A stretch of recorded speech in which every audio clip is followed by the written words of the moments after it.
friends, dear colleagues, we are today welcoming a distinguished speaker, Dr. Andrea Liu. She will be talking about the physics of glass. Let me remind you that the conference that has started some time ago and will continue for several weeks has a very broad scope. So it has a strong component related to history and arts, but we have to remember also that the conference is organized and hosted by the physics department. And that's why the physics component of glass is very dear to our hearts. So today we embark upon that particular aspect of glass, and we're lucky to have Dr. Liu present her talk on some very exciting new developments in understanding the physics of glass, which has been defying a lot of efforts over the last, 50 to 100 years. So Dr. Liu is a theoretical soft matter and living matter physicist. She has received her bachelor's and PhD degrees from the University of California and from Cornell University, respectively. She has joined the University of Pennsylvania from the Department of Physics and Astronomy in 2004, where she holds the chair of the Herburn Professor of Physics. Dr. Liu has numerous regalia associated with her membership in the American Physical Society, physics section of the American Association for the Advancement of Science, and her membership in the American Academy of Arts and Sciences and in the National Academy of Sciences. So let's welcome our distinguished speaker and try to get some new picture of what glass is about from the point of view of physics. Thank you so much. Let me see, get this going. How does that look?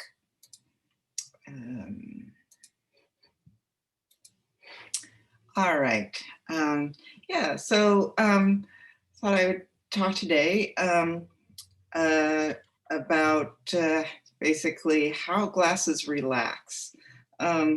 So this is something that's actually, a very important ingredient to glass making. So the whole idea of glass making, right, is you start with a molten glass, a liquid, okay, and you cool it down in a controlled fashion, manipulating it as you go. And so, as you form the glass, it is flowing, and you're manipulating it as it is cooling and as its viscosity is increasing so that it gets more and more sluggish. And glass making, of course, exploits the fact that liquids flow, right, and solids don't. That in the end, you end up with glass. It's a solid and it doesn't flow. So, so why do fluids flow? Well, fluids flow because there's some stress on it. For example, that could be due to gravity. You could be shearing it or something. Just imagine applying some stress to it. And the point is that in a liquid, that stress relaxes, and it doesn't in a solid. And how does it relax? It relaxes because in a liquid, the constituent particles, which in the case of this picture that I have here are atoms, okay, silicon atoms, oxygen, and so forth, many different kinds of atoms in a typical glass. they can change their relative positions. They can change their neighbors, okay, by rearranging around each other. And the difference between a liquid and a solid, roughly speaking, is that the particles can rearrange it around each other in a liquid, but not in a solid. And so the time that it takes for that stress to relax is called the relaxation time, tau. And it's the temperature dependence of that relaxation time that we are taking advantage of when we make glass.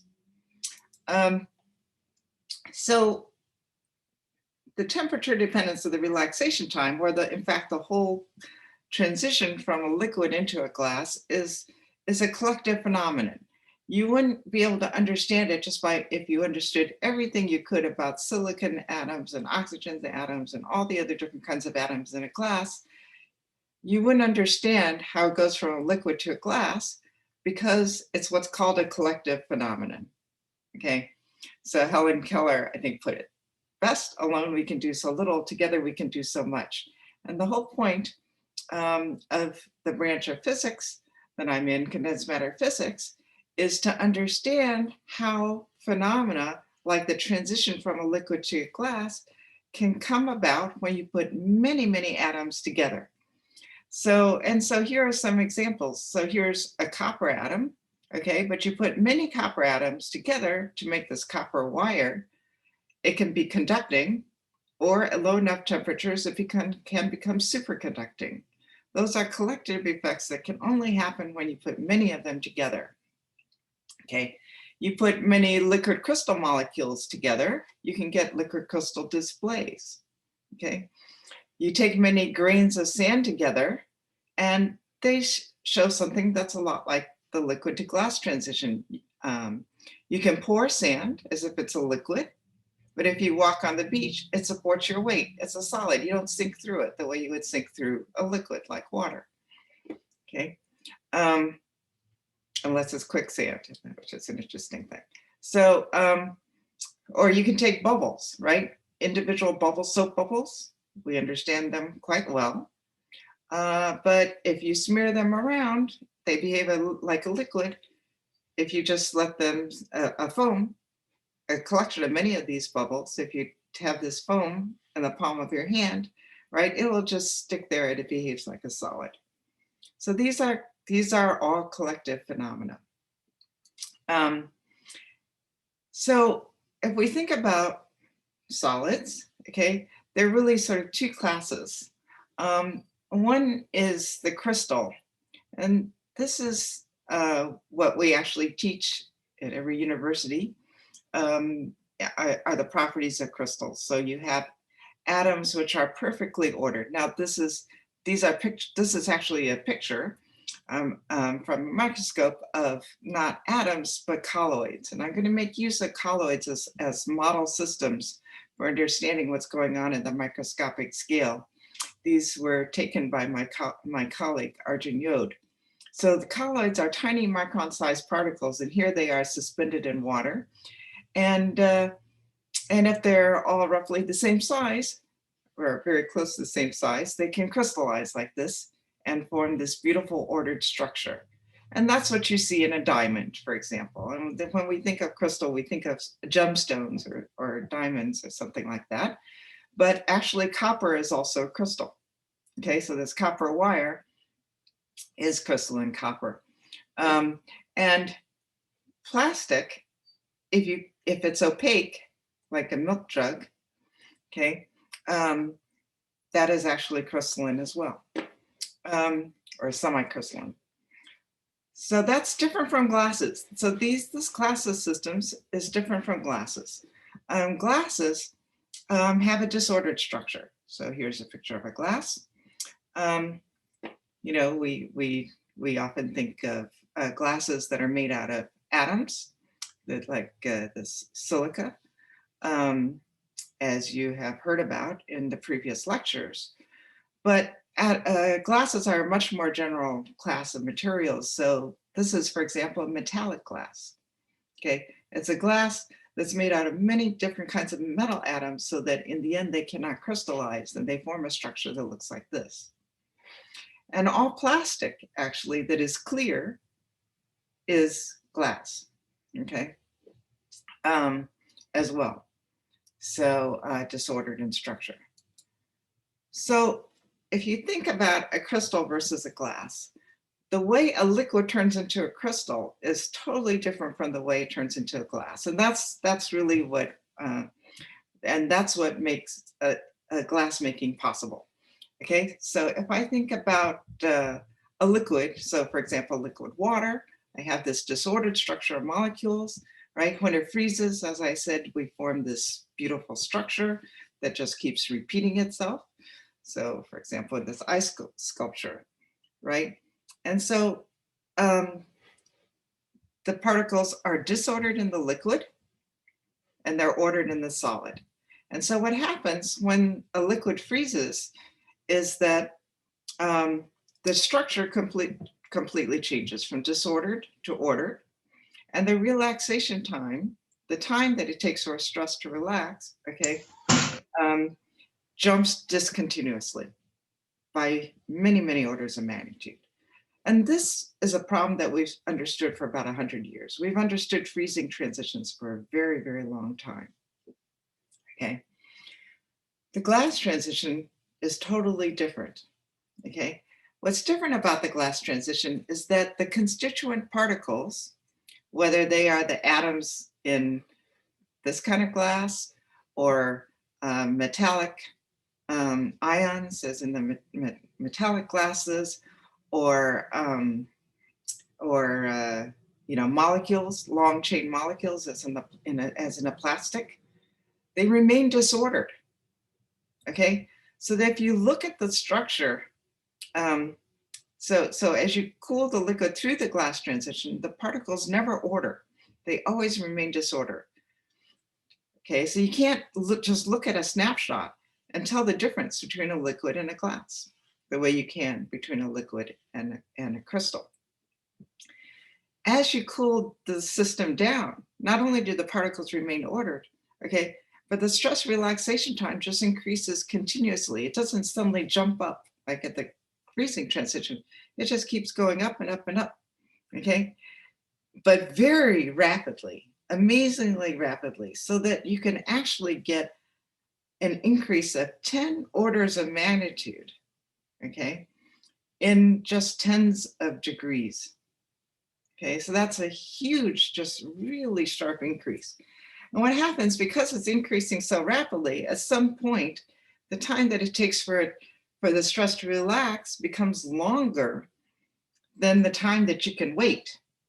Okay, and at that point, you just call it glass. Okay, so there isn't any signature of that transition. It's just that at some point you give up and say, this thing hasn't relaxed on the time scale I've looked at it, okay, which could be 3,000 years, okay, but on that time scale, it has not equilibrated, so I'm just going to say it's a glass and it's a solid, okay. The amazing thing is that all liquids will undergo glass transitions if they can be cooled quickly enough, okay. Doesn't matter what liquid you start with, they will all undergo glass transitions if you can cool them quickly enough so that they can't form little crystallites, okay, that can then take over. So, so this is what's called a universal phenomenon in physics, okay, that you see it in all these different systems, many, many different systems. And the one thing that we like to insist on is that if there's a universal phenomenon, it must have a universal explanation, okay? And the amazing thing is that in all these years, we still do not understand that. We still do not have that universal explanation. This is still an open problem. So, so this is the quotation that has launched 1,000 grant proposals. The deepest and most interesting unsolved problem in solid state theory, the field that's now called condensed matter physics, is probably the theory of the nature of the glass and the glass transition. That was said in 1995. He went on to say that, he thought it was likely that it might be solved that it might be solved in the next decade. It was not. We still have not solved it. So this is by Phil Anderson, who won the Nobel Prize in 1977. So this is still a really, really hard problem. One of the exciting developments actually in the last several years is that it has been solved in an infinite number of spatial dimensions. So if we lived in infinite dimensions, we would have a solution, but in fact we live in 3 dimensions, right? So we still do not have a very solid understanding of what happens in 3 dimensions. So what makes this problem so hard? What's the problem? So the problem is that it's disordered and the system takes so long to reach equilibrium. Okay, so it turns out that the whole goal of the physics of understanding these collective phenomena is that we want to be able to get a microscopic understanding of these phenomena. We don't want to just be able to describe them. We really want to understand what's happening at a microscopic level, at the level of constituent particles. We want to understand, why is this system different from this system? Why is this system the same or similar to this system? Okay, so we want to have that microscopic level of understanding. And to do that, if you think about what kind of information is available at the microscopic level, it's a huge amount of information. It's way too much information. For example, at the microscopic scale, you have to, for example, the positions and the velocities of all the particles and all of their interactions with each other. Okay, that is way too much information for us to handle. And what we do is we distill that down, okay, just to information about just maybe a few relevant microscopic quantities. And we don't look at those microscopic quantities for each particle. We look at just distributions. What is the average value of something? What is that, for example, the average pressure, or what is the standard deviation in that?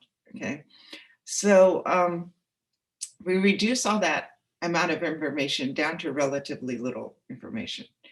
And that's called a dimensional reduction problem. Okay, we go from many, many quantities down to just a few. And the tool that we've had for doing this is called statistical mechanics. And that's done 2 things. It's both solved this dimensional reduction problem, and it has provided that bridge that we want from the microscopic scale to the macroscopic scale by helping us to identify what are the important microscopic variables. Okay, and the whole problem with the glass transition problem is that it's very resistant to statistical mechanics because it is disordered, because the particles remain disordered, and because if you are in the glass, right, that means the system, if you apply a stress, it has not had time to relax. The system has not had a chance to come to what's called equilibrium, which is where statistical mechanics is valid. Okay.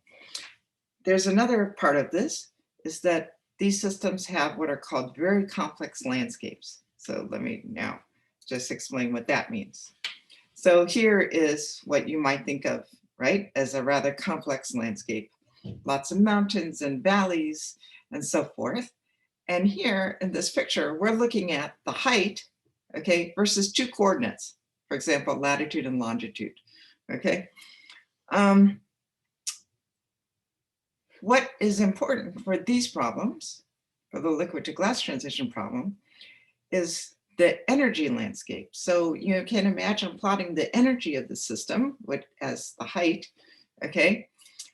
But instead of 2 dimensions, latitude and longitude, plotting that against latitude and longitude, you're plotting that against the positions of all of the particles, okay?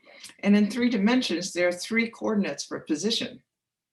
So if I'm thinking about the height, the energy, as a function of 3 times n different coordinates. And if I have 1,000 particles, okay, so I'm thinking about this landscape in a 3,000 dimensional space, okay, or 3,001 dimensional space. I have a height versus 3,000 coordinates. This landscape is incredibly complex. There are exponential, the number of minima, okay, the number of little valleys in here in this landscape is exponential in the number of particles. So for 1,000 particles, we have 10 to the 1,000 minima in this landscape. Okay, that is just a mind-blowingly large number of minima. Okay, and so the glass problem, in the glass problem, the system is negotiating in this incredibly complex landscape of lots and lots of mountains and valleys.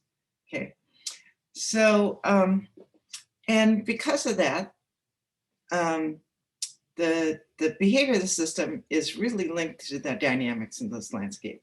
So when I showed you this picture earlier of a crystal where I had all these particles that were beautifully ordered, right? What I didn't mention was temperature. Okay, so what is temperature? Because remember, the whole point of glass making, right, is you cool the system from a high temperature to a low temperature. What does temperature do? Well, it makes the particles jiggle around. Okay, so temperature agitates the particles. So the more they jiggle, right, the higher the temperature, the more they jiggle. So now imagine what's happening in this landscape. This landscape is energy, okay? So if I'm at a high temperature, I'm jiggling really hard, okay? And I don't see that these things are interacting with each other so much. It's like floating up here in the sky above all these mountains, okay? As you lower the temperature, you're lowering yourself. So now you're sort of sometimes, you know, sometimes encountering mountains, sometimes not, okay? As you lower the temperature more and more, you can see that you get stuck more and more in valleys, okay? And remember the difference between a liquid and a solid is that in a liquid you get rearrangements all the time, right? When a particle rearranges, what's happening is, at a low enough temperature, what's happening is that you're jumping from one valley into another over some energy barrier, okay? And so, so that's what's happening in this problem. And because there's so many minima, and and the way they're connected, it can be very, very complex. Okay, this is a hard problem. All right, so so what happens as you lower the temperature? So at a very high temperature, you get sort of ordinary, what I'm going to call ordinary liquid behavior. And so the idea is that the relaxation time is Arrhenius. So the relaxation time has this form. It's what's called Arrhenius, that the relaxation time increases exponentially, okay, with the energy, some energy scale divided by the temperature. And this is a straightforward result of statistical mechanics. This is what's called the Boltzmann Factor. And it says that the probability of overcoming a barrier that's of height E, okay, is proportional to the E to the barrier height divided by the temperature, okay? So that's normally what you would expect. There's some barrier height that you have to hop over, you know, hop over this mountain. And so that barrier height divided by the temperature sets the relaxation time. Okay, and the dynamics are spatially homogeneous. Any particle can rearrange at any time, basically. What happens as you cool is you go through what's called the onset temperature. And at the onset temperature, you start seeing so sort of signatures of a glassy liquid, which is that the relaxation time now becomes non-Arrhenius, okay? So instead of just having an energy barrier, that energy barrier effectively depends on temperature, so that the lower the temperature is, it seems like the higher the barriers get. Okay, now that you have to get over. And the dynamics become spatially heterogeneous. I'll describe that. And then at a later point, you go through the glass transition, which I said isn't really a transition. It's just that the time it takes for the system to relax just becomes longer than we're willing to wait. And so now we're out of equilibrium. Okay. And I won't talk in too much detail about the properties of the glass, but that is the point at which we fall out of equilibrium. Okay, so what I'm going to focus on, by the way, is what happens here as we approach the glass. All right, so, and particularly what I'm interested in is that temperature dependence of the relaxation time. So if we look at the kinds of glasses that we use to make, glass, okay, what we think of ordinarily as glass, for example, Murano glass is in my earrings, or the glass vessels I showed you earlier, those actually have behavior that's nearly Arrhenius, so that the relaxation time is exponential in 1 over the temperature. And so if I plot, this is viscosity, but it could as well be relaxation time. If I plot the log of it, it goes like 1 over temperature, and it's a straight line. Okay, so Arrhenius behavior on this kind of plot is a straight line. And so these kinds of glasses, silica glasses, for example, are nearly Arrhenius, not quite. Okay, that's actually not typical. Most molecular glasses actually have what is called strongly super Arrhenius form, so that the relaxation time does not rise linearly, okay, but on this plot, but increases much, much more rapidly than that. Okay, so that's super Arrhenius behavior, and that corresponds to energy barriers that effectively get higher as you lower the temperature. Okay, then I'm going to show you also systems where the energy barriers get lower as you lower the temperature, and those show what is called sub-Arrhenius behavior. So that you can have many different kinds of temperature dependencies of the relaxation time for different glasses. All right, so that's the relaxation time. Now let me talk about the dynamics, and how they become spatially heterogeneous. So this is, I think, most nicely illustrated. This is a particle of little ball bearings that are rolling around on a wire mesh that's being agitated below by the turbulent flow of gas. And they behave like glasses. And what you see is these are the tracks of the particles, okay, over a given amount of time, okay? And the red ones, they're colored according to how far they move in that given interval of time. So you see the red ones, or the ones that are yellow or greenish, have much longer tracks, whereas the blue ones have very short tracks in that interval of time. What that means is that the blue ones are hardly moving over this interval of time, but the red ones are moving a lot. And you have all seen this behavior. You've seen it in traffic that is near jamming, right? And always you are stuck, but the lane next to you, people are moving, okay? That is spatially heterogeneous dynamics, and the physics of what happens in a traffic jam is actually not so different from what's happening here. And this happens in liquids as you cool them towards the glass transition. Those dynamics become very, very spatially heterogeneous. So that some can move a long ways and others don't. It gets very extreme as you approach the glass transition. Okay, so these are sort of two features of glassy liquids that we would like to be able to understand: the temperature defense of the relaxation time, and those spatially heterogeneous dynamics. So where do we start to try to understand this? Okay, well, as I said, in ordinary liquids, any particle can rearrange at any time. Okay, what about the glassy liquid, and what about a solid? So in order to understand a glassy liquid, it turns out to be useful to think a little bit more carefully about the solid. And then you said, wait a minute, you told me the difference between a solid and a liquid is that liquids flow and solids don't. Well, it turns out I lied to you, okay? Solids actually do flow. It's called creep. But the point is they flow much, much more sluggishly than liquids. Many, many, many orders of magnitude, okay? So, for example, if you look at liquid water, okay, the relaxation time is of order 10 to the minus 11 seconds, okay? If you look at ice at that same temperature, a really poorly formed ice will have a relaxation time, which is 10 to the minus 4 seconds, which you say, okay, that's not so slow, but it is a 7 order of magnitude jump, okay, in that relaxation time.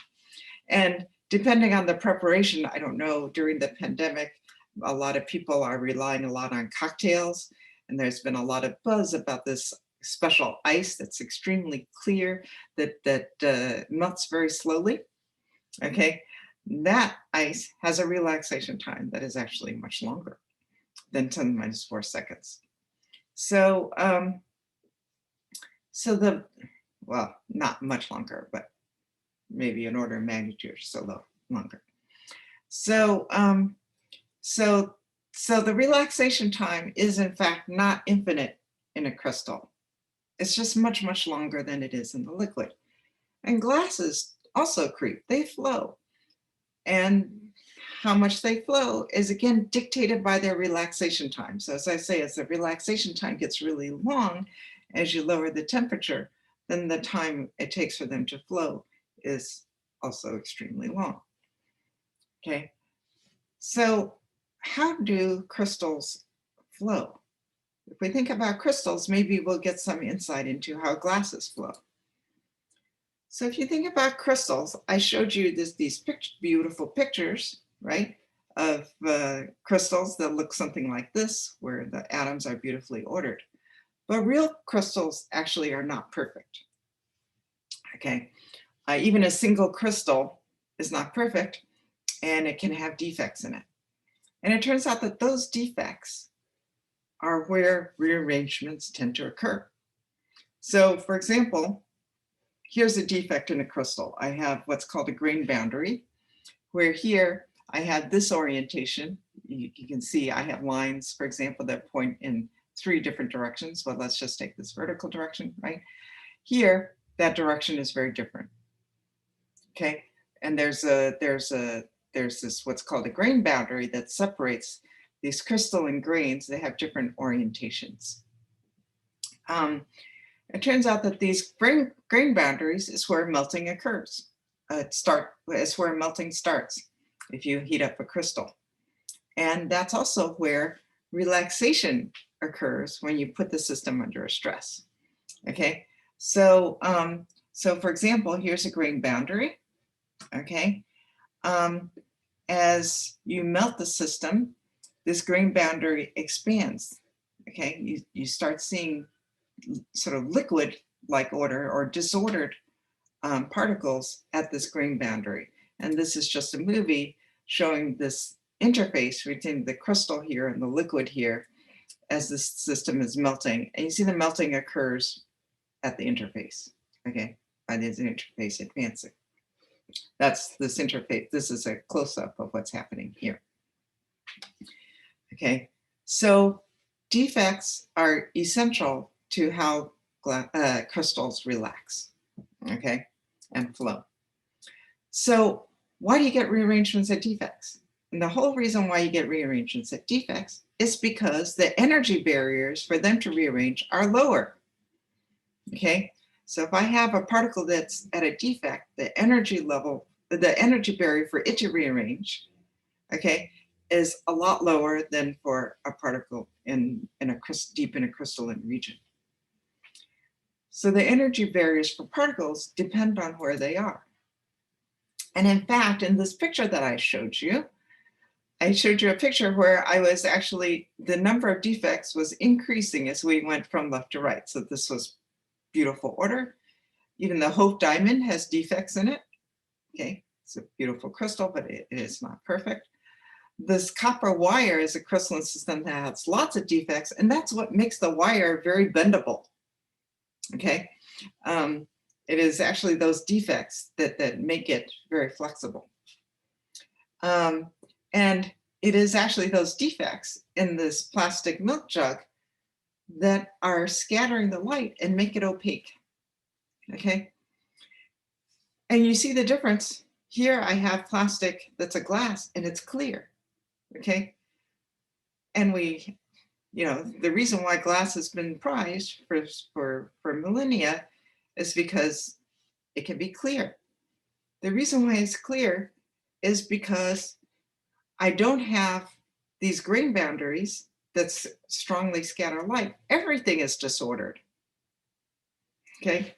And that is what makes it clear. It's because I don't have these defects that you can easily pick out that strongly scatter light and make it opaque. Okay. So for example, the reason why milk is white, right, is because there are little fat globules basically in water, and those are scattering the light, and so the light doesn't go straight through. And that makes it white. Or white. That's why clouds are white. That's why foam is white. This comes from scattering of light off of interfaces or defects, and so crystalline systems are crystalline plastics. You can pick them out because they are the ones that are opaque, whereas clear plastics are glassy. Okay, so in crystals, I told you particles that are at these defects are much more likely to rearrange. Okay. So what about glasses or glassy liquids? I said sort of everything's a defect, right? It's all disordered. But are there particles that are more likely to rearrange than others? Are there particles that have lower energy barriers to rearrange than others? And to try to find those particles has been a challenge for more than 50 years, okay? And the reason why you might think it's tough is because I already told you that the structure, if I just look at the structure, the glass is disordered and it looks like the liquid, that if you look at a snapshot, you would be very hard pressed to say this is a liquid and that's a glass. Okay, so the structure hardly changes, but the dynamics change a lot, right? Even though if I look at snapshots, I can't tell the difference between the liquid and the glass, the relaxation time can be different, right, by 10 orders of magnitude. So it's been, because of that structure is so similar, okay, there has actually been no structural signature of the glass transition that anybody can pick out, okay, and it has been hard for people to pick out a structural signature of those dynamical heterogeneities. If I look, which molecules or which particles are going to travel a long time in a given, and during the relaxation time, whereas other particles, are stuck. Which can I tell which ones are going to be so mobile and which ones are stuck? That's been very difficult too. Okay, and what we discovered several years ago was that although this is a very hard problem that people have been struggling with for a long time, if you use machine learning, you can pick them out like that. It's very, very easy. Okay, so what is the trick? So this is just first to show you that it works. So here is a glassy liquid. Okay, you can see that the particles in it are fluctuating. Okay, and I'm going to color them according to what we call their softness, which is this machine learned quantity. The red ones have a positive softness. The blue ones have a negative softness. The higher the softness, the more likely they are to rearrange, is our prediction. Okay, and now this shows you the particles, only the ones that are actually rearranging. And what you see is that 90% of them are soft. Okay, so it is working. I just want to show you, it really does work. So how does it work?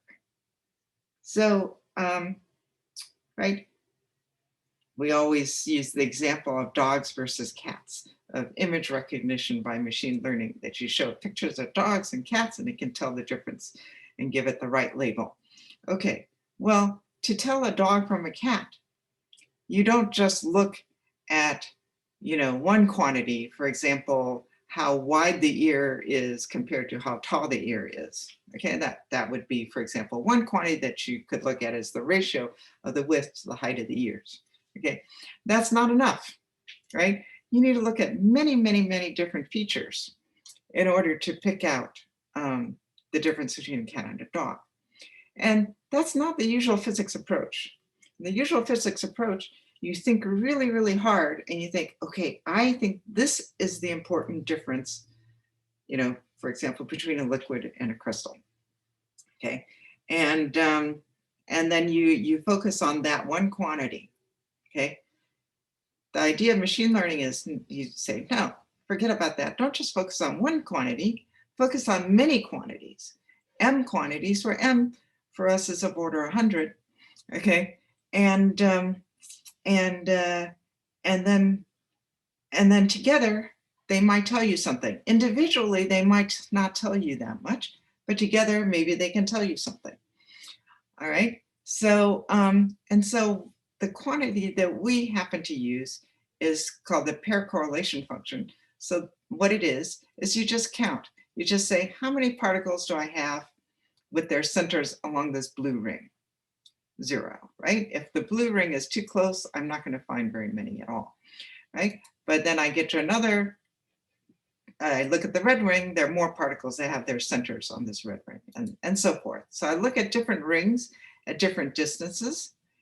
Individually, each ring doesn't tell me that much, okay? But I'm going to look at all of these quantities together. And then what we're going to do is we're going to use a small subset of our data to figure out a linear combination of these quantities that most correlates with the particle rearrangements, okay? And this is actually an extremely simple machine learning approach, okay? You can use much more complex machine learning approaches. They don't actually do any better. They're slightly better, but not much better. Instead of, for example, instead of 90% prediction, we might get 92% prediction. So it improves things a little bit. But what we gain by using an extremely simple machine learning approach is that we can gain physical intuition about what's important, what is the difference between particles that rearrange and don't rearrange afterwards, okay? So let me explain how this works. All right, so the idea is I'm going to take you into a very high dimensional space again, okay? But this is a different dimension. This is the number of different quantities that we're looking at. So for example, let's suppose we're looking at the density of particles at some distance r, okay? And then we look our beta, and then we'll put that on one axis. Then the density of particles at some other distance, our alpha, we put on a different axis. So for every different ring, those different colored rings I showed you on the previous slide, okay, we plot the density of particles that have their centers in that ring at a different, on a different perpendicular axis. So if I have 100 different quantities, this is a 100-dimensional space, okay? And now I have particles that are about to rearrange. I'm going to call them, so each particle, the local environment of each particle, okay, what is the density of particles at each different distance, gives me a point in this high dimensional space. So the structural environment of each particle is encoded as a point in this high dimensional space. And now I take a small I have to now know somehow which particles are going to rearrange and which particles are not. And so, for example, this could be taken from a computer simulation where I'm looking at the particles and say, okay, this is one that's about to rearrange. What's its local structure? This is one that hasn't rearranged for a long time. What's its local structure? Or it could come from an experiment. We've done it on both with great success. All right, so that's what's called a training set. So I have these white particles, these white points, these correspond to particles that are about to rearrange. These gray ones correspond to particles that have not rearranged for a long time, their environments. And now you draw the best plane, okay? This is a 99-dimensional plane in a 100-dimensional space, okay? So this plane is the plane that best separates the white points from the gray points, okay? And that, we say, corresponds to a softness. If you're right at this plane, you have a softness of 0. And we define softness, oops, where did that go? We define softness as the distance from the plane. So the larger the magnitude of softness, the further you are from the plane. And if you're on the gray side, it is negative. Okay, if you're on the white side, the softness is positive. So very high softnesses are on this side, very far on this side of the plane. Okay, very low softnesses are on this side of the plane, far from the plane on this side. All right, so so that's the idea. In the limit where these rings become infinitely thin, okay, softness becomes a weighted integral of what's called the local pair correlation function, which is just the density of particles at a given distance away from my central particle, which is at the origin. And the idea of the machine learning is to identify these weights, is to infer these weights, this function. And if you look at what it looks like, so the pair correlation function itself looks like this. In other words, this is what the density of particles. If I have a particle at the origin, where are the other particles? Well, there aren't any close by because the particles repel each other. Okay, they don't want to overlap to be right on top of each other, right? So there aren't any very close by, but then there's a huge buildup, and that's what's called the first neighbor shell. These are the particles that are just surrounding the central particle. And then there's a valley, there are fewer of them because again, they don't like to overlap. And then there's a second layer of neighbors. Okay, so that's what this looks like on average. And we can then look at the weights, and the weights tell us what is the relation between the structure and dynamics. Okay, and where they are high and where they are low gives us insight into what's important.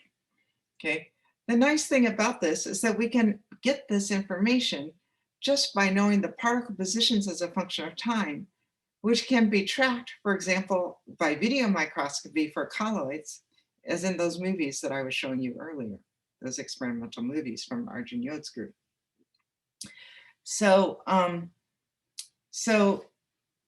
and we don't need to know the interactions of the particles in order to do this analysis. We just have to know where the particles are. So this is very good for experiments. So what do the weights look like? It turns out that they are high where the pair correlation is high in magnitude, very different from 1, which is where it goes to at long distances. So where this deviates most from 1 is where the weights are the greatest, okay? And as they are especially high at the first peak. In fact, you can get 77% prediction accuracy for a system with 2 sizes just by knowing the height of the first peaks. Okay, so so this is what it is, and this is really, in the end, softness is a quantification of what has long been called the cage. How trapped is this particle in the cage given by its neighbors? If the cage is loose, so that this peak height is not so high, okay, then softness is high. So if I look at the pair correlation for the soft particles, that's the red ones, compared to the average, it's almost the same. It's just that the soft ones have lower peak heights, okay, lower peaks and higher valleys, okay, compared to the rest. So that's what it is. So now let's think about the temperature dependence of softness. What happens is that if I look at the distribution of all of the softnesses for all the particles, it's got a peak. It looks roughly like a normal distribution, Gaussian, like test scores in a class, in a large class, okay? And as you shift to lower temperatures, it shifts down. So the softness decreases. There are fewer particles that are likelier to have rearrangements. Okay, so that's what happens as you lower the temperature. That makes sense, right? I'm going to skip this. Well, I'm just going to say, well, maybe I would just say briefly that there are two systems that are extremely similar. Now, one has an attraction and the other one is actually the same interaction potential. It just has the repulsive part. And if you look at their pair correlation functions, they are almost the same. So here is the blue is with the attractions, and the red ones are with only the repulsions, and their pair correlation functions, you can see, are extremely similar, okay? But their relaxation times are very, very different. So this is the relaxation time versus temperature. And so I have on this plot, on this axis, the log of the relaxation time, and this is 1 over temperature. So if there were a simple energy barrier, okay, it would be a straight line. And what you see is that it's not a straight line, it bends up. That's super Arrhenius behavior that I was describing earlier. But the attractive system has a very different relaxation time from the repulsive one. These are really different, okay? At the same temperature, they can have wildly different relaxation times, okay? And softness, remember, is this weighted integral over the pair correlation function. So you would say, well, that's hardly different, right? That's almost the same for these two because the pair correlation function is almost the same. But it turns out that softness accentuates the difference. Even though that difference is tiny, softness accentuates it. And so if you plot the relaxation time as a function of the average softness for the two systems, the average softness for the two systems is different as a function of temperature. Okay, but if I plot the relaxation time for the two systems as a function of the average softness, that is nearly the same for the two systems. Okay, so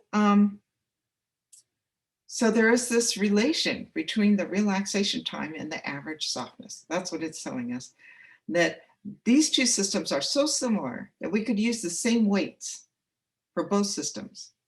Okay, we train on one system, we can predict the other. That's how similar they are. And they have the same relation of the relaxation time, between the relaxation time and the average softness. So the question is, can we understand that connection?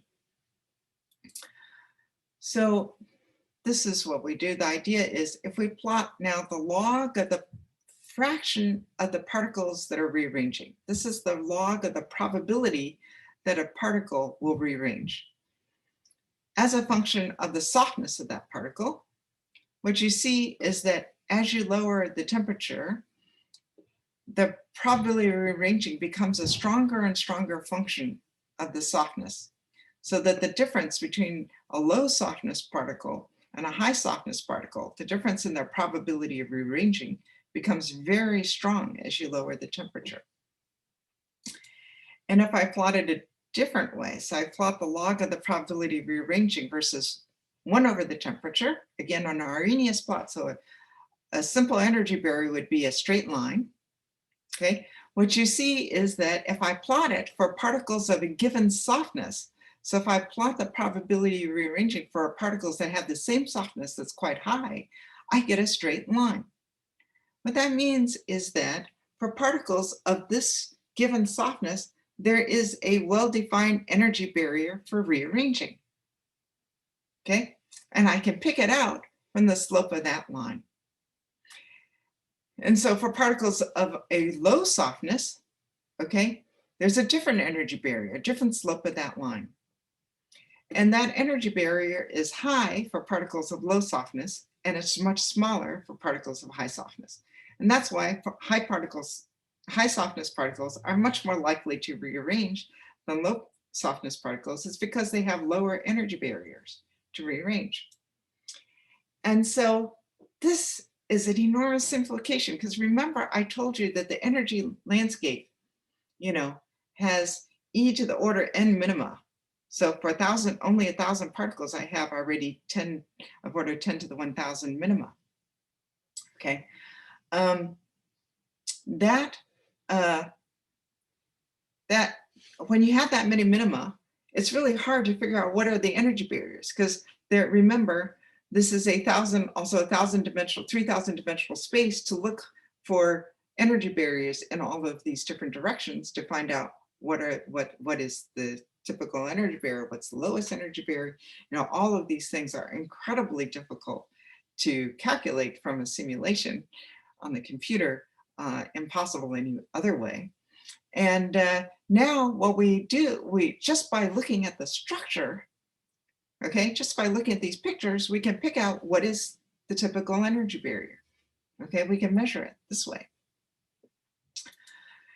And this is general, okay? It's not just this one kind of glass that I was showing you, but this is something that's much more like window glass. And again, for this system, what you see is if I plot the log of the probability of rearranging for particles of given softness, this function 1 over temperature, it is a straight line.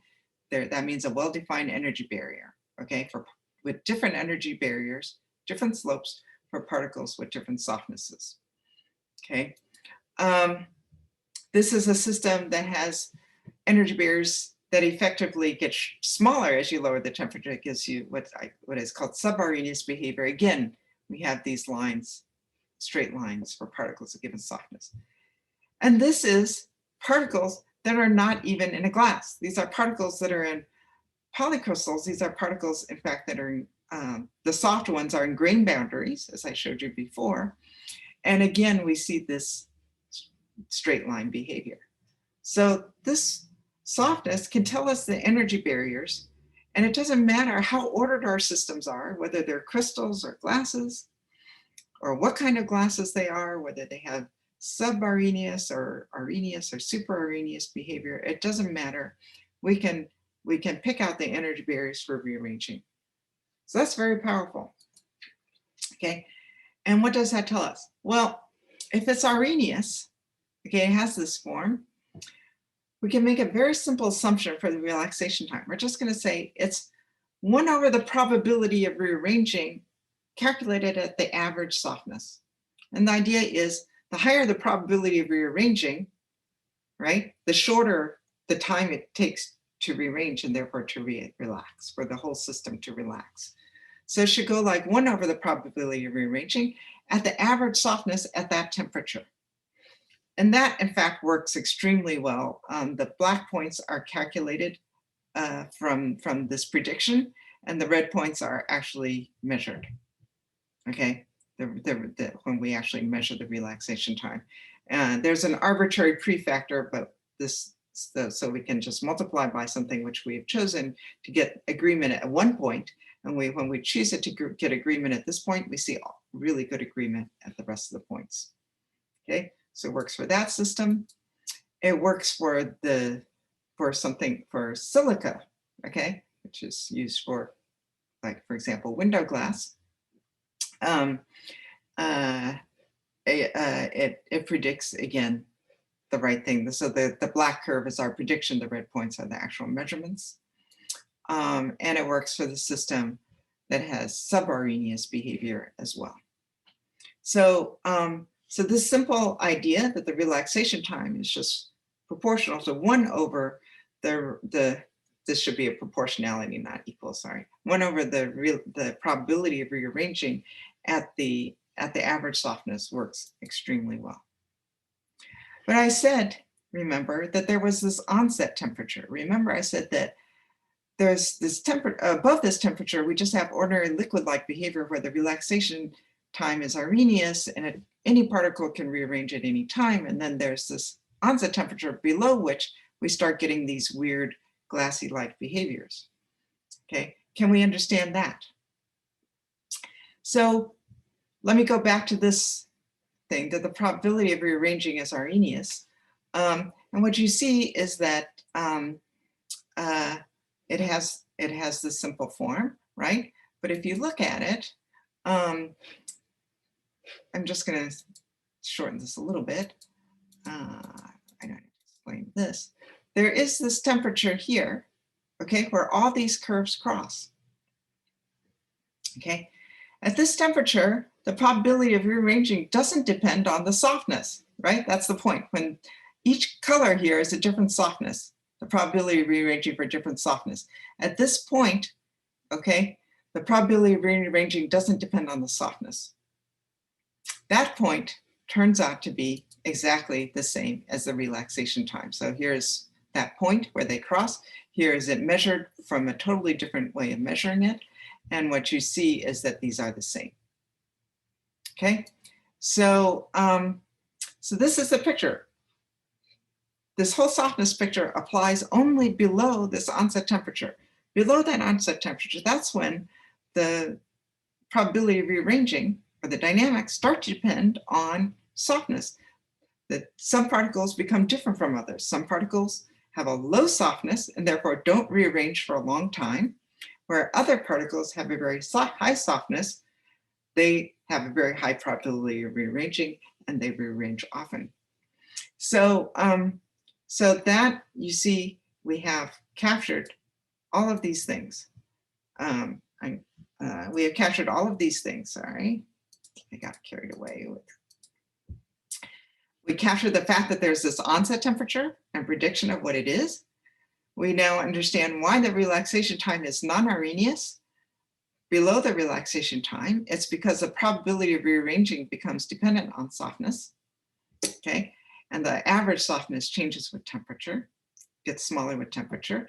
And we understand why the dynamics become spatially heterogeneous, because not all the particles have the same softness. High softness particles are very mobile. Low softness particles don't move, okay? They're stuck. So this very simple picture of softness with this machine learned quantity, we can gain a lot of insight. I'm going to skip this last part. This is a little more technical, but I just want to make the point that using softness, we have actually been able to construct a theory for the dynamics that captures, that actually works quite well. So we're excited that we have actually used a machine learned quantity to construct a theory. I don't think that's been done for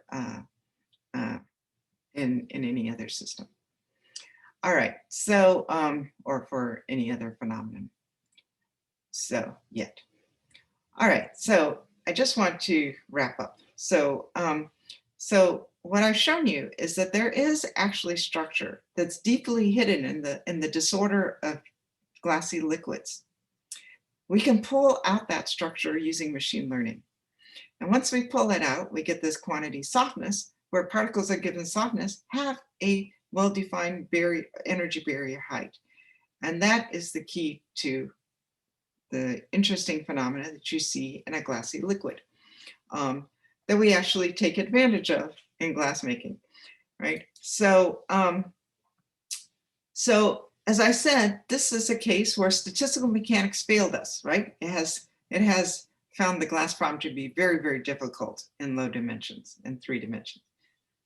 It's been solved in infinite dimensions, but not in 3, okay? And why is machine learning such a great tool? The reason why is machine learning has precisely been designed for dimensional reduction, right? Imagine the difference between a dog and a cat, or the differences between dogs and cats. That's a very, very high dimensional thing. There are many, many different aspects of dogs and cats, right? That in the end, a neural network just boils down to a label and says, this is a cat and that's a dog, okay? So it's reducing that huge amount of information down to, in the end, just a label, cat versus dog. And so machine learning is precisely designed for dimensional reduction, which is a lot of what statistical mechanics has done for us.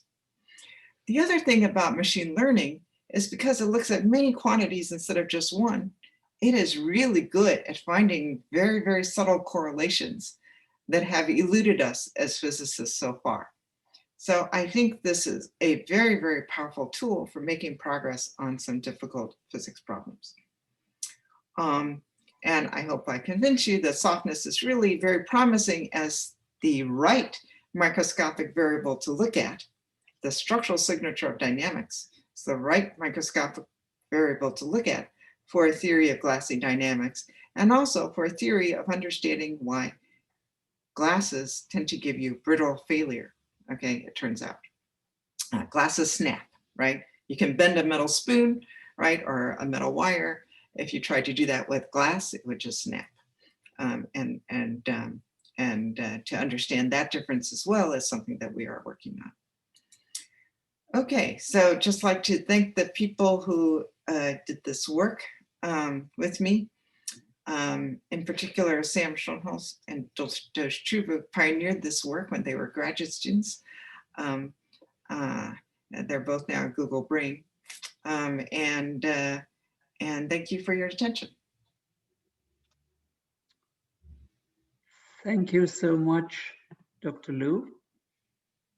I personally was very excited to listening to your talk. I would like to open the floor for questions, and I strongly hope for questions from our students, current and former students.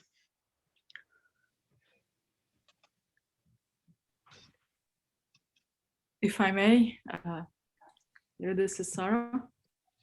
Yes. Thank you, Professor. This was really a very nice walkthrough of the problem. I have this question that came to mind. I don't know if you know about this work that made the analogy between the city and matter itself. So you look at the city as being constructed from buildings, and the arrangement of buildings and their pair correlation is a signature of it being a glass versus it being a crystal structure. So using that pair correlation, you can identify a city as being a glass or being a crystal. So I was thinking of this notion of softness and its relation to these buildings that maybe are volatile and are like kind of are doomed to be demolished. So because you're just using this pair correlation, I'm just wondering about whether the analogy can be taken that far. Yeah, that's really interesting. Yes, I mean, yes. So the difference between a crystal and a glass is that a crystal has much higher peaks and valleys than the glass, right? And they repeat for a long time. You know, so in the glass, we just where do I have a picture of it? Sorry. Yeah, for example. I had another one here, there. So in a glass, right, the difference damps out and after very few bumps, but in a crystal, you have much higher peaks, much lower valleys, and they just keep going out to much higher distances. So that's an interesting analogy. And I guess the difference between buildings being demolished, right, and being rebuilt is that it doesn't depend on the neighbors so much, right? You could demolish a building and you're not more likely to demolish a building where there are fewer neighboring buildings than you are to demolish something where there are more. But maybe you are. I don't know. If you are, then maybe you could get something that looks more like glassy dynamics, that the changes can become more sluggish. I don't know. That's sort of an interesting thing. But of course,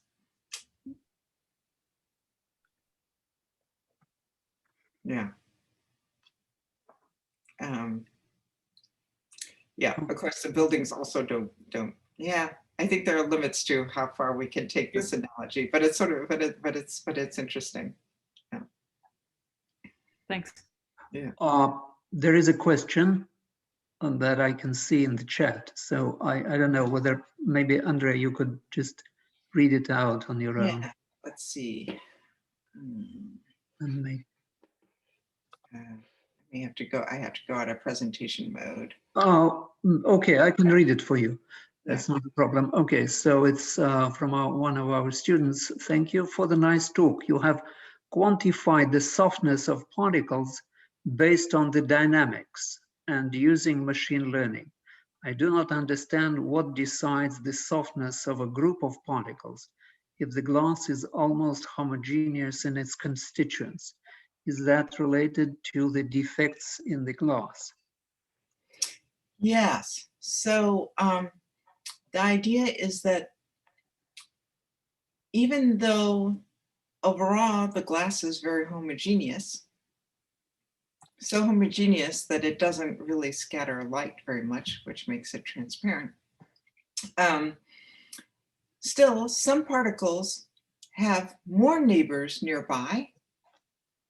Okay, so higher, for example, first peaks here, and other particles have fewer neighbors nearby.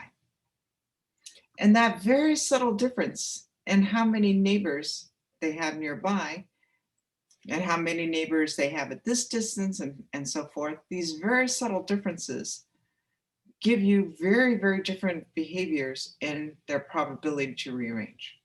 So that is what the softness picks up on. It picks up on these very, very subtle differences from one particle to the next in their local structural environments that make one particle more likely to rearrange than the next. So that is the nature of the defect.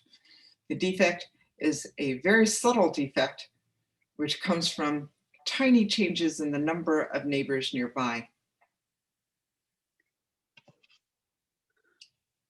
Or may I just add a little bit? If I understood it correctly from your talk, the softness is not defined on the basis of following dynamics. It's defined on the basis of following the instantaneous structure. That's right. Is that correct? Yes. So right. You softness define it through purely structural quantity. You define it through structure, and then you link it to the dynamics that would follow from that structure.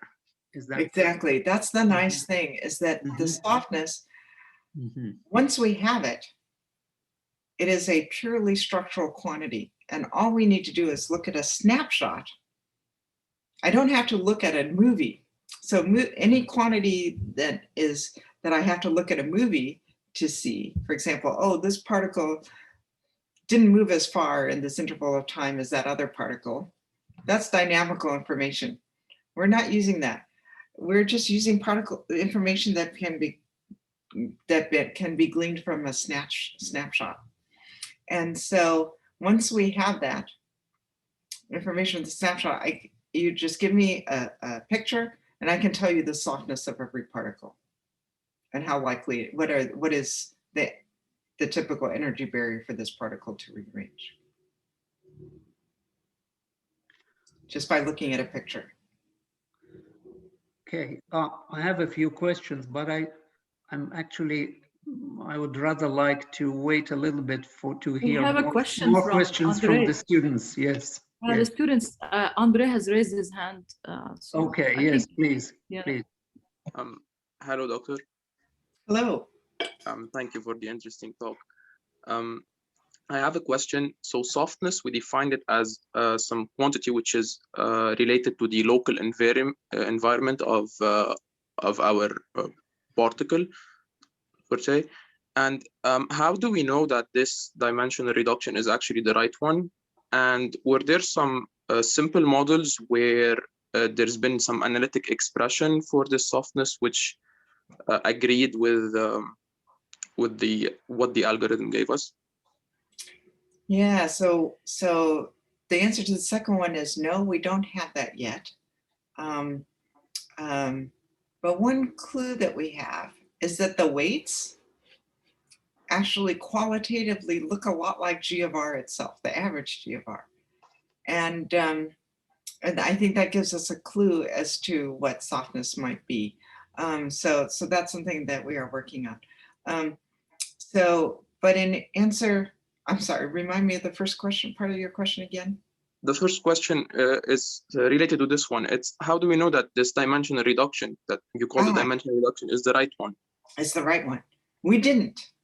Okay, so that's the thing. This is, so, you know, a lot of people say, oh, you know, a lot of physicists I know, I don't want a machine to learn it. I want to learn it. Or the problem with machine learning is that you can't get anything, you know, you don't learn things from it. But the idea is that this is where physical insight was important. Physical insight said, okay, we know that in crystals, defects the dynamics, that particles that are defects are much, much more likely to rearrange, and that the defects are the key. So can we pick out some structural signature? So that was the question that we went into. Can we pick out some structural signature of the dynamics? And then it wasn't guaranteed, but that was the insight that we had, that was the quantity, that was the microscopic quantity that was going to give us insight, is to have a structural variable that told us about dynamics, okay? Because it works in crystals. And then we didn't know that it would work until afterwards, when we plotted the probability of rearranging for particles given softness and saw that it was Arrhenius, that there was a well-defined energy barrier. Then we said, okay, we've got it. Thank you. Yeah, it's a great question. I have a couple of questions, if I may. Yes. Please. First of all, just to understand stress relaxation.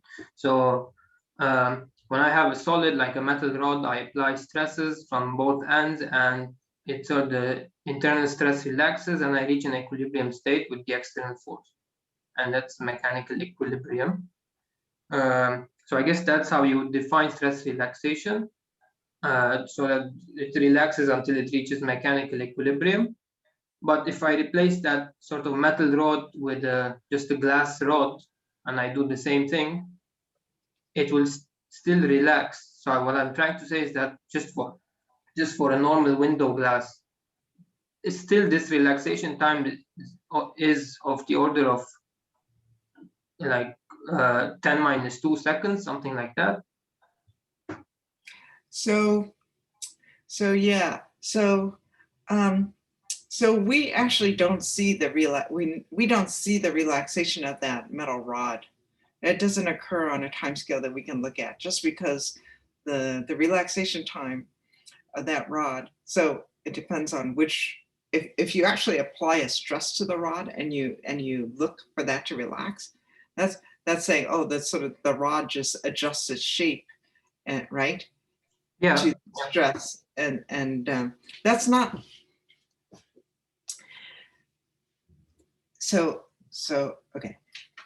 So there's a difference between just bending it and actually, completely relaxing the stress. So the idea is that if you bend it, and now you take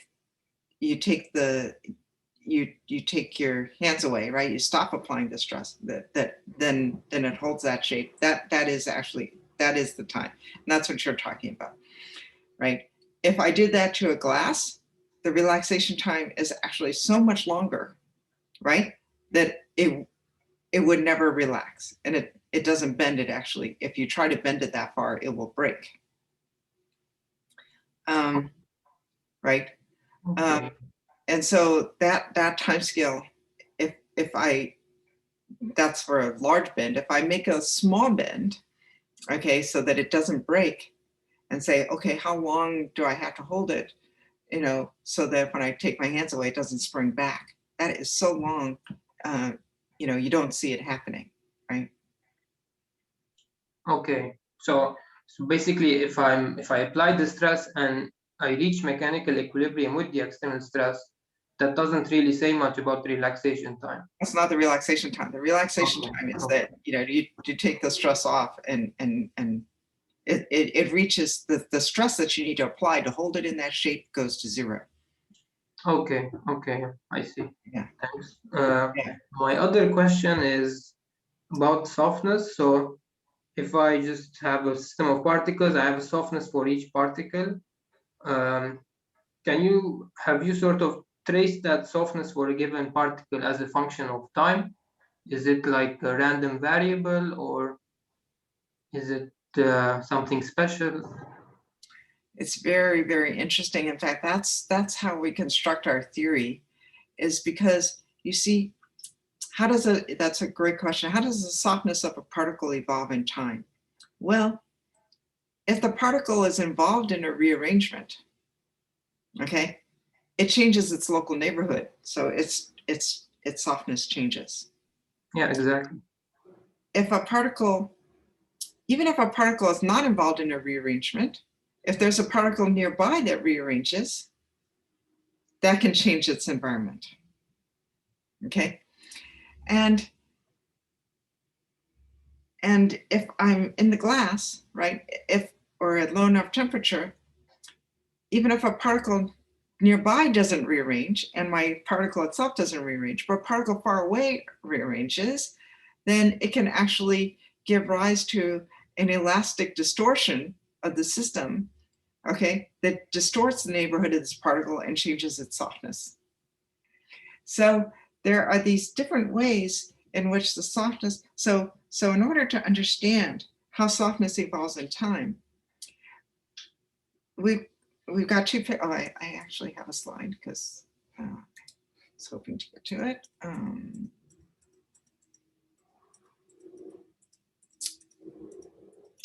Sorry. Here. So I told you that once we have the softness, we know the probability of rearranging, right? But to have a theory, we have to close this loop. We have to say, suppose now the particles rearrange, how do they change the softness? Exactly what you're asking, okay? And it's that interplay between softness and rearrangements, and also including elasticity, that becomes very important, and that you need to basically have a theory for all of this in order to have a theory of glassy dynamics. And that is actually what we have made, I think, great progress in developing, that I'm very excited about. It turns out that, you know, as I said, there are these two questions: how rearranging changes a particle's own softness, and then how rearranging changes the softness of other particles. And you have to understand that, take into account, if you're in equilibrium, you have to take into account that you have detailed balance and time reversal symmetry. And once you take those things into account and you develop this theory, it turns out that you can develop a rather simple statistical theory for what's happening that does work quite well in describing the evolution of the dynamics and the evolution of softness. So yeah, Okay, that is what we are working on right now. okay, that's very interesting. So that's not published yet, that theory? No, that's not published yet. We're Okay. working on it right now. I have a student who gave a talk on it at the March meeting, and that's the closest we've come to publicizing it so far, because it's quite new. But I am tremendously excited about it. Yeah. Okay. One more question, if I may. So typically, when I'm a student, so when students hear about glasses, there's usually talk of entropy, but you haven't mentioned entropy so far. Is there room for entropy in with regards to softness, or? And that's it. Thank you. Yeah, that's a great question. How does this all relate to entropy and you know, the Boltzmann paradox and the Boltzmann temperature and all that? Certainly the average softness is related to entropy. And entropy can be written in terms of the pair correlation function, right? So in fact, the reason why we use the pair correlation function, the local pair correlation function, as our variables, you know, pair correlation function at different radii are, the reason why we use that as our variables in the machine learning was because that's a quantity that can make connection with theory, because that's a quantity that people look at theoretically. And so the hope is that we can make this connection, but we have not managed to do that yet. Okay, so lots to look forward to. Thanks. But yes, great questions. Thank you. There is a follow-up question concerning your discussion of dynamics and how the softness evolves in time. There is a follow-up question. Does this mean that softness can almost propagate through neighborhoods? Yes, it does. In fact, so if you look at kinetic heterogeneities and how they evolve. So remember I said there were some particles can move a long way and other particles are stuck. How they evolve in time is through an avalanche. So you have an initial rearrangement and that triggers other rearrangements, that triggers other rearrangements, and you get this avalanche of behavior that altogether gives you the kinetic heterogeneity on the scale of the relaxation time. And that avalanche is precisely coming about from this interplay. That at higher temperatures, that avalanche is that when I rearrange, I change the softness of particles nearby, they become softer and more likely to rearrange, and then their neighbors become more likely to rearrange, and I have this sort of domino effect, this avalanche. Mm-hmm. Okay. One very recent result that we just put on the archive a few weeks ago is that if you're below a certain temperature, okay, this is still above the experimental glass transition temperature, but you know, in the supercooled liquid, it's called the mode coupling temperature. If we're below that temperature, then elasticity becomes important too. That I'm more likely to get rearrangements in places where the strain, that this rearrangement causes a strain, and I'm more likely to get rearrangements in regions of high strain around that. Mm-hmm. Okay, so that strain can trigger other rearrangements, and it's not just this nearby effect of changing directly this local structural environment. So, and that can contribute to the avalanches as well. So yeah, it's a very interesting problem. And we do have a paper on the archive where we have looked at just at zero temperature, just put on a stress and watch the system relax by these avalanches. And we have worked out this interplay for zero temperature of how structure and rearrangements and elasticity are all affecting each other to cause those avalanches. So, thank you very much. Great question. There is one raised hand that I see. This is from Naima Hamoud, please, Naima. Hi, Dr. Liu. Thank you so much for the very interesting talk. I have a little bit of a simpler question than what everyone else asked. I was looking at the graph that you showed of the log of the probability versus softness, and the graph as temperature decreases. One more, I think. Yes. One more. Yes, one more slide back, I guess. Yeah. Yeah. This one, yes. So I was wondering if you have looked at whether this is a self-similar problem, like plotting something like the log of the probability versus S over T to the alpha, and then seeing if all of it collapses on one graph. I don't know if that would be of interest or. It almost does. It almost does, that these can be collapsed, and the form of it, as you can see, the form of it is almost a straight line. Mm-hmm. This is almost just exponential in the softness. And what's the scale for the temperature? So the self-similar scale. I'm coming from a self-similar background, so yeah. So that it is almost linear. So you can see that from, I didn't go into that here, but you can see it from the fact that the energy barrier, and you can think of this as the entropy barrier, are almost linear in softness. So from that, you can work it out that the collapse is essentially just about linear. Yeah. All right. Thank you so much. Thanks. Yeah. There is still one more question concerning the connection between what you've discussed and ergodicity. It says, can we say that glass is not an ergodic system because it appears that not all the particles can rearrange, and some particles will stay in their typical positions.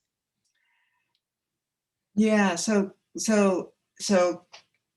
glasses, because they have not reached equilibrium, you know, they are non-ergodic. And this thing you're picking up on about the dynamic heterogeneity, yeah, the relaxation time, right? It's just a measure. It's one measure, but you can see this. Let me just get out of presentation mode so I can skip to that movie again. It's so far back. In these movies, okay, these tracks on the scale of the relaxation time. Okay, so that interval of time is actually the relaxation time. And you see that there are some particles that have not really moved at all, or very, very little in that relaxation time. The interesting thing is that as you go towards the glass transition, the time it takes for all of the particles or most of the particles to have actually moved a lot can become incredibly long compared to the relaxation time, like hundreds of times the relaxation time. So while the relaxation time tells you sort of the average relaxation of the system, the ones that are way out in the tails can take much, much longer. And that difference becomes larger as you go lower in temperature. So, so yeah, that's part of what contributes to the extreme ergodicity in glasses. Okay, thank you very much. Any other questions, or shall we? If there is still some interest in details in the audience, I would allow one more question.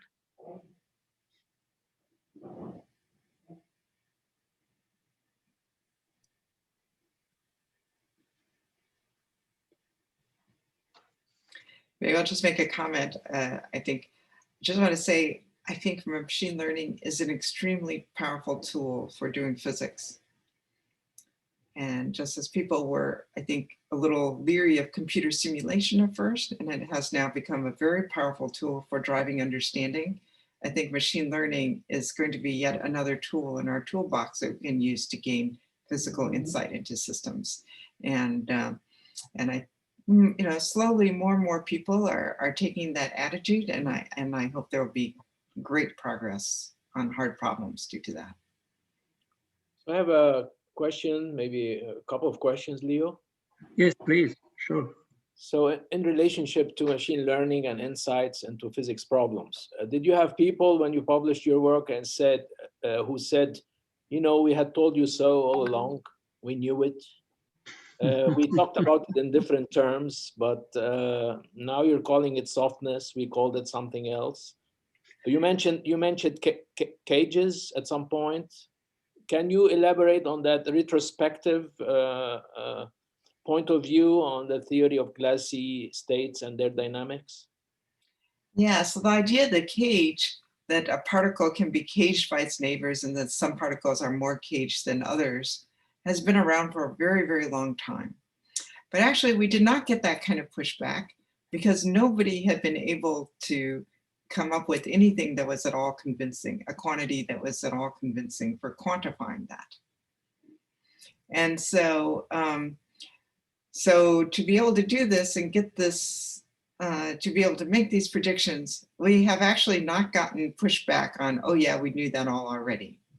And partly it is because actually by the year 2010, people had sort of given up on finding structural signatures of glassy dynamics. So when we did this in 2015, it was like, oh, because the field had sort of concluded it's just not possible to do it. So, so it's interesting that we haven't gotten that pushback. Now that we have it, we can relate it to simple things, like simple ideas like the cage that have been around. And it's nice because then that intuition that people have built up, now we can try to make that quantitative with softness. Yeah. One more question, if I may, Leo. Please. So where do quasi-crystals fit in this story? I mean, is this an interesting notion with which to also study the processes of relaxations of these systems? Yeah, Have you thought about that? Is this at all relevant? Yeah, this could be very interesting for quasi-crystals. And we thought about it, but we have never done anything. But to look at relaxation of quasi-crystals in this way and see where does relaxation, quasi-crystals presumably have some heterogeneity also. And I think that could be very interesting to look at. Wonderful. Yeah. Lots to look forward to. You certainly have helped soften my disregard for machine learning and astrophysics. Excellent. in fact, I have weekly meetings with a colleague, Budnesh Jin. So they've been using, machine learning, like, oh, how can you tell the difference between two elliptical galaxies or two circular galaxies that are close by versus an elliptical one and so forth. But the question is, can we actually use machine learning to make progress on real problems in astrophysics? We actually meet weekly to talk about that for an hour. And that's been fun. So I would just conclude with one comment in the context of the whole series. I was very impressed that we had many archaeologists with us today who started out at the beginning with us, and then some architects also were present, and they felt in comments, private comments, that this was a truly wonderful talk. But I was wondering, from your perspective as a physicist, whether you can comment on the significance of your results for what matters to architects and archaeologists, which is basically another sense of timescales associated. We can center the question around window panes, for instance, for the architects and for the archaeologists. Can you comment on the relevance of your work for what matters to them, which is the longevity of things that they design in time? Also, if we pick up shards of glass that were produced in furnaces thousands of years ago, can we learn something from what you're proposing about the processes that might have been used to bring about this glass? That is take off from there. It's up to you to interpolate as you see fit.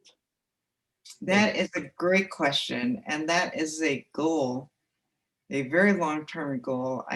I have had for over 20 years a collaboration with Sid Nagel at the University of Chicago, where we looked at jamming. And a very long-term goal of the work that we've been doing is, could you eventually pick up a piece of glass and be able to infer from the structure what was the history of how it was prepared? Or could you do that for a rock and say, what was the geological history? What were the stresses on this rock, right? Systems do age under stress. So I didn't talk about aging, but if you're in the glass and now you apply stresses, you will induce rearrangements due to the softer systems and softer particles in the system, and that will change the structure of your glass. And what we've been, one aspect of our sort of very, very general research program is, can we manipulate the properties of materials by applying stress to them while they're aging? Okay. And we've had success with that in mechanical networks, that we can introduce properties into mechanical networks that they would not ordinarily have by simply applying to stresses on them while they age. Okay, to do that for systems made out of particles, particulate systems like these, this is something that we really have not started yet. We now have money to do it, which is good. Okay, but we have not started that yet. And so the first step would be to try to manipulate these materials to have qualities that they would not ordinarily have in nature by applying the right stress sequence of stresses or something to them over time. But then the related question is, if we can do that and we can see how that changes the structure, can we then understand from the structure what was the history? That is a fascinating question. I find that very inspiring. Yeah. Yeah. Thank you very much. Yeah. Thank you. Leo, I can't wait to hear your questions. Oh, I had too many, but yeah, I'm lost. Okay, I have a practical question. It concerns some of the work that my colleagues have been doing. So you are applying this notion of softness to pair correlation functions, and these are basically Leonard-Jones spheres, right? That's what we're discussing. That was I showed you many different systems. Right. So we have to focus on Leonard-Jones. What if we one of the examples of glasses that, of course, you mentioned in your introduction are these plastic glasses. So what matters there in terms of dynamics and in terms of properties is that these sort of Leonard-Jones spheres are still connected into long chains. And that, of course, brings complications in the way sort of dynamics evolves. So there may be some sort of soft particle directly connected to non-soft particle, etc. So is there any work or any attempts in that direction? Yes, so we have applied this to simulations. This is with a colleague of mine at Penn, Rob Riggleman, who has simulations of short chains, so like chains of 20 spheres. Okay, so they're relatively short. And can we train on softness for those? Okay, so now for those, we can treat it as if they are individual spheres, and that actually works quite well. Where that will break down is when these chains get long enough so that they started getting entangled with each other. And we really have not tried to extend softness to those yet, but I think that is a really interesting direction and an important one. Yes. Yeah. Where that connectivity is going to really make a difference. And then how do you describe softness? So we have gone to non-spherical particles, you know, dimers, trimers, and then these things that are 20 spheres long. But, oligomers, right? Yeah, oligomers, yeah, but we haven't gone to really long chains yet.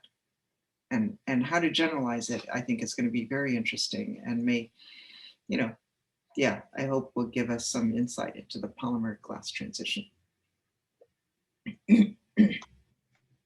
Yeah. It's a really interesting question. There's so much to do. I hope people will join us and jump in and do some of this, because we can't possibly do all of this work. Yes, certainly. I'm sure. I'm sure that there will be quite a few followers once your ideas propagate. Then a lot of people, and of course, it's all very naturally linked to work and molecular dynamics simulations, etc., where you can identify directly your pair correlation functions locally, look at distributions, etc. So that I'm sure that will pick up. Well, the really nice thing is that we can also apply it to experiments. So Sure, we sure. applied it to experiments like on these granular systems, other granular systems, and colloidal particles, as I showed you, those little particles jiggling around in water. By my colleague Arjun Yod, we've applied it to that quite successfully in other systems as well. So nanoparticle packings, and potentially you can track those. That gets harder, but you know the new frontier for X-ray microscopes is to actually get time traces of particles, at very short length scales. And the holy grail is to be able to do that for atoms And if we can get there, you know, technologically, then you know, we've got a method where we can start looking at things. Can you try to do something with these fluorescent labeling methods? Of course, it's not on the atomic scale on it, but maybe something related to protein colloidal systems and biologically related glasses. Then the information getting from individual labelings may be quite useful. It can be. The problem is if you look at this system, you really have to know where all the neighbors are, and it's not enough to know just a few of them. Okay, yes, I see. And so just labeling a few does not actually work, and that's sort of a drawback of this. It'd be nice if we could just have a few tracer particles that are labeled and be able to determine softness from that, but we can't.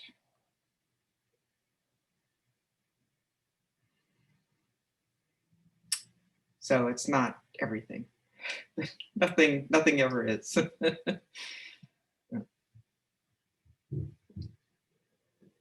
Yeah. But yeah, those are great questions, and we're, you know, I think the kinds of technologies that people are pushing on the experimental front to push this sort of imaging to smaller and smaller scales is exactly what we need for this analysis. Now I think I have just probably one more question. So from the experimental or the computational point of view, what matter, is it enough to have some way of assessing the average softness, or you necessarily need the distribution of softness? So for a lot of things, the average softness is enough. So for the relaxation time, right? Mm-hmm. The average softness is actually enough. But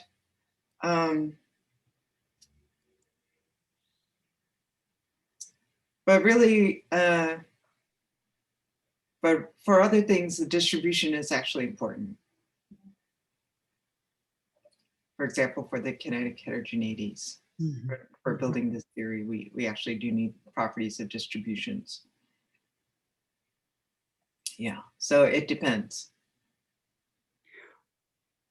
Okay, then maybe one more question come to mind as we speak. So can you remember when you started discussing the glass state as being sort of out of equilibrium when we are using time scales much shorter than the relaxation time, and essentially equilibrium on a much longer time scale?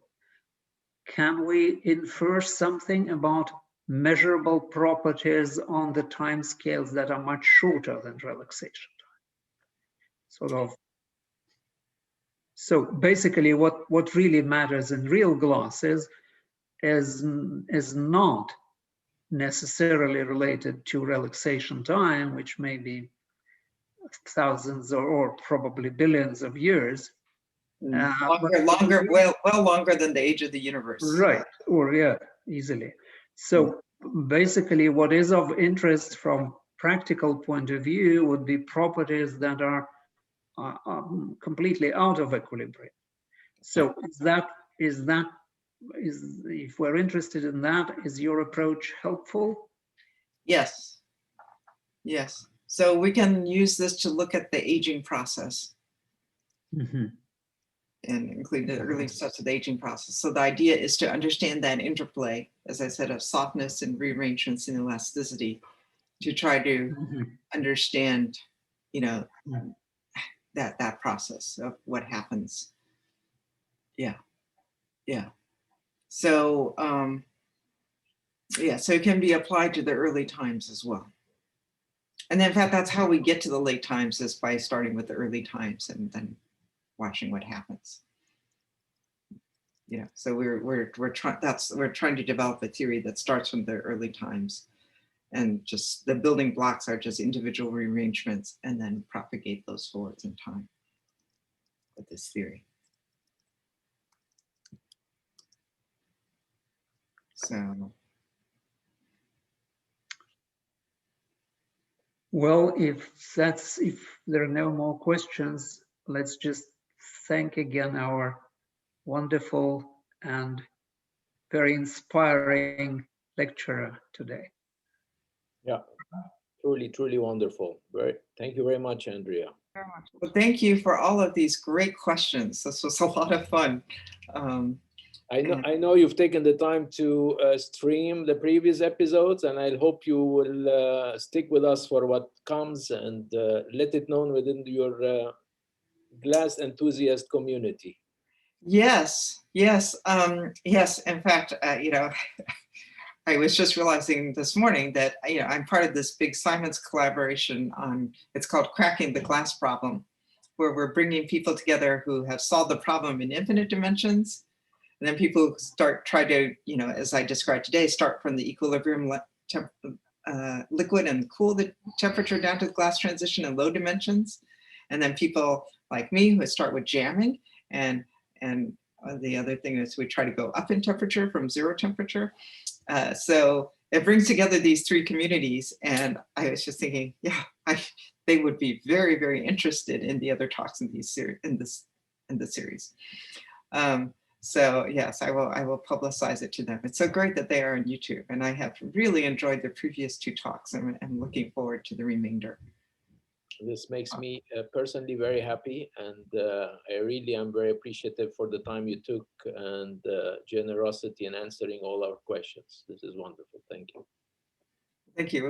That was really fun. Great questions. Yeah.